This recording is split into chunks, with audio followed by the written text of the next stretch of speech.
গণনায় বাধারই কেন্দ্রীয় সরকারি কর্মীদের সুপ্রিম কোর্টের সিদ্ধান্ত, হাইকোর্টের পর এর মুখ ফুটো শাসকের।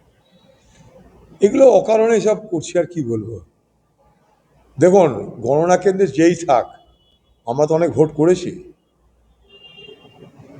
কাউন্টিং যারা এজেন্ট, তাদের তৎপরতা থাকলে কেউ কিছু করতে পারবে বলে আমি মনে করি না। আর যদি তা হয় তাহলে ভোট ব্যবস্থাটাই বেকার হয়ে যায়। মূল বিষয়টা হচ্ছে কাউন্টিং এজেন্ট হিসেবে যারা থাকবে তাদের তৎপরতা। আমরা ঠগি এই কারণে, আমরা হারি এই কারণে, কারণ আমাদের দলের পক্ষ থেকে যাদেরকে আমরা কাউন্টিং এজেন্ট করেছি, এক ভোটের সময় যখন ইলেকশন হয় তখন তাদেরকে বসতে দেওয়া হয় না তৃণমূলের সন্ত্রাসে।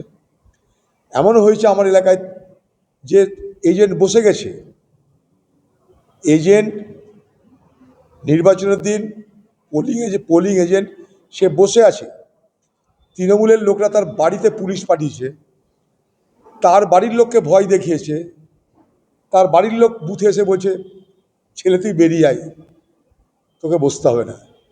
তৃণমূলের কাছে তৃণমূলের থেকে বেশি লুটপাট জানে কি আমার জানা নেই।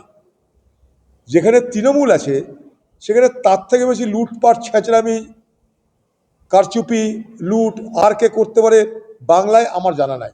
হ্যাঁ, ভারতবর্ষের অন্যান্য রাজ্যে যেখানে বিজেপি আছে সেখানে তো হচ্ছে, কিন্তু পশ্চিমবঙ্গে নির্বাচনের লুটপাট আজকের জমানায় যেখানে তৃণমূল আছে তার উপর দিয়ে কেউ যেতে পারবে বলে আমি অন্তত বিশ্বাস করি না।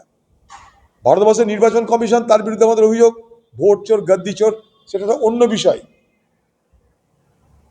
সেটা ভোটারদের তালিকায়, নির্বাচনী তালিকায় তালিকাভুক্ত করার ক্ষেত্রে নির্বাচন কমিশনের যে সমস্ত শর্ত, সেই শর্তের বিরোধিতা করেছি আমরা। নির্বাচন কমিশনের পক্ষ থেকে যে ধরনের বোঝা চাপিয়ে দিয়েছে তার বিরোধিতা করেছি আমরা। কিন্তু নির্বাচনের এই স্ট্রং রুম, উইক রুম, রং রুম, যাই বলুন, সেখানে সকলের দেখার অধিকার আছে।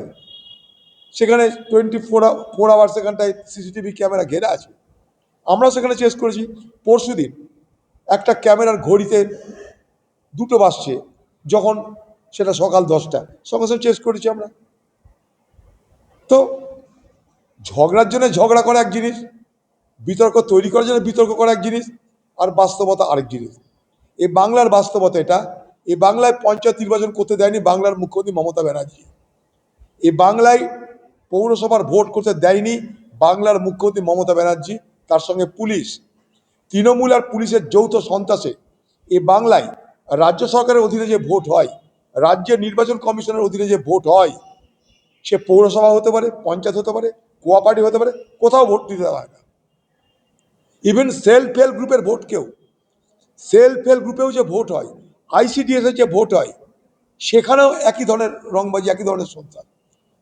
শুধুমাত্র বিধানসভার লোকসভায় মানুষ ভোট দেওয়ার সুযোগ পায়, এটা সত্য। এই সত্যটাকে আমাকে মানতে হবে। তাও সেখানে প্রচুর চুরি হয়, প্রচুর লুট হয়, প্রচুর ফলস ভোট হয়।